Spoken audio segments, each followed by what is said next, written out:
Hello guys, welcome back again sa ating YouTube channel no, at sa ating programang The Action Man. Mega love shoutout po sa lahat natin ng mga viewers, Luzon, Visayas at Mindanao all over the world. Muli naman po tayo nagbabalik para i-share ko lang ho sa inyo itong masabi natin na good job mga senador. Okay? And ano lang, huwag na natin gamitin ang mga good job sa mga sa senadors na sasama dito, okay? Dahil dito na po natin masubukan itong mga senador na ito, mga ka-aksyon, mga kakampeng. Dito na po natin masubukan kung talagang saan ba talaga ang kanilang mga loyalty, okay?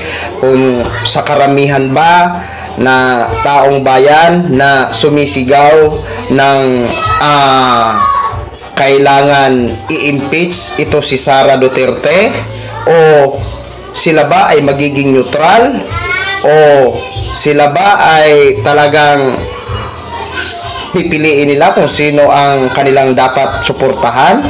So dito po natin masubukan mga ka-aksyon itong mga senador na nakaupo, okay? Isa lang po ang ating masisiguro dyan na kasama natin sa laban, si Senadora Risa Hontiveros. Ang iba dyan, questionable. Pero dito nga po, no, dito po natin masubukan. At dito sa video na isi-share ko ho sa inyo, hindi naman ho ito nagustuhan ng mga supporters ni Vice President Sara Duterte. Nanggagalaitin na naman ho sila dito.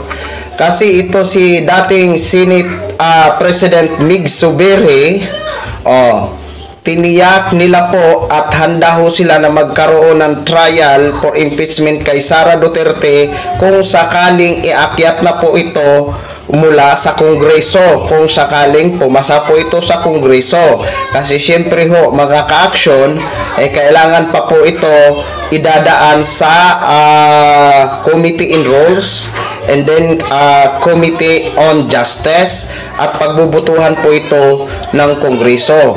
Once na mapasa po ito sa Kongreso, iaakyat na po ito sa Senado. At ito na nga po ang sinisiguro ni dating President Mig Zubiri na obligado ho sila at handa na ho sila na magkaroon ng trial kung sakaling iakyat na po ang impeachment doon sa Senado. Anyway, pagpasensyahan nyo po ang mga bata naglalaro. Sobrang ingay po ng ating mga children of God. Okay? Courtesy po sa video ng Tele Radio Servicio. Please allow me to use for informative purposes only. Thank you so much, Ma'am and Sir. Nakahanda ang Senado sakaling mauwi sa trial ang mga impeachment complaint laban kay Vice President Duterte, pero umaasang hindi na matutuloy ito. Nagbabalita at nagseserbisyo mula sa Senado si Robert Mano. Robert. Yesterday, House Senator Juan Miguel Zubiri na handa silang mga senador na magdagawa ng impeachment trial sakaling umakyat sa kanila ang impeachment complaints laban kay Vice President Sara Duterte na ngayon ay nakasampa sa Kamara. Ay si Zubiri na dating Senate President, obligadong mag-convene ng Senado bilang impeachment court kung sakali, at pati ng mga senador ang kanilang constitutional duty at ang kanilang katungkulan na maging impartial at neutral habang nagdidisita. Pero kahit handa ang tungkulin, batid nila ang implikasyon nitong pagkakawatak-watak, umaasa pa rin sila ng ceasefire sa politika at hindi magkakaroon ng gulo, lalo na ngayong magpapako at malamit na ang midterm elections. Umaasa naman ang senador na hindi mangyayari rito sa bansa ang gulo ngayon sa South Korea, kung saan nagdeklara ng 6 na oras sa martial law at may mga kilos protesta sa serbisyo. So, ayan po mga ka-aksyon, no? Ayan, yung salita kasing watak-watak, sino ba ang nagsimula para magkanda watak-watak? Sino ba? Di ba ang kampo lang naman ng mga Duterte ang nagsimula niyan para magkasamaan sila ng loob hanggang humantong sa magkawatak-watak? Di ba? Sila mismo ang gumawa ng mga causes para magkanda watak-watak. Kasi kung isipin natin, kung yan ang kukunan nila ng base, ang investigasyon ng Kongreso regarding sa war on drug, regarding sa AGK, regarding sa mga confidential fund ni Sara Duterte, Hindi po natin pwedeng gamitin na basihan yan para sila ay nagkandawatak-watak. Di ba? Oh, sino bang nagsimula bago pa man ang lahat? Bago pa uminit ang ganitong mga issue. Hindi ang ama niya, 'di ba? Siyang nagsimula niya sa parali-rally nila kung ano-ano mga patutsada hanggang humantong nga sa kung ano-ano na ng mga issue, 'di ba? Pero kung sabihin nila dyan dahil sa mga investigasyon na yan, hindi. Para sa atin na naniniwala mga ka-aksyon, yan po talaga ay trabaho ng dalawang kapulungan. Trabaho ng Kongreso, trabaho yan ng Senado. 'Di ba? Kaya tama lang po ang ginagawa ng Kongreso, 'di ba? Oh.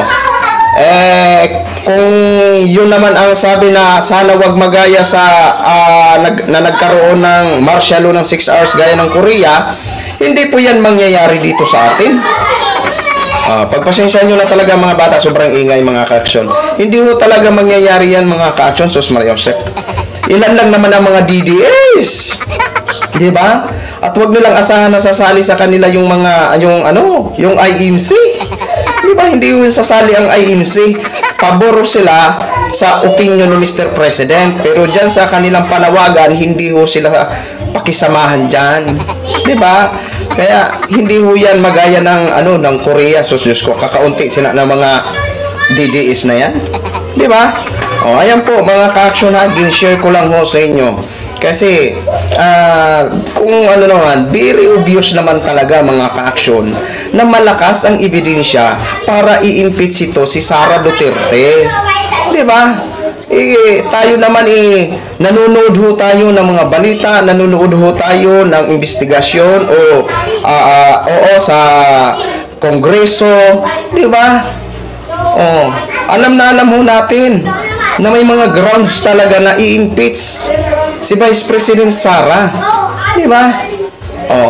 Yan lang po mga ka-aksyon, no? Gin-share ko lang ho sa inyo.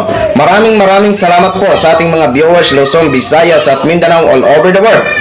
Ako po ang inyong lingkod, si The Action Man. Have a good day, everyone. Beautiful.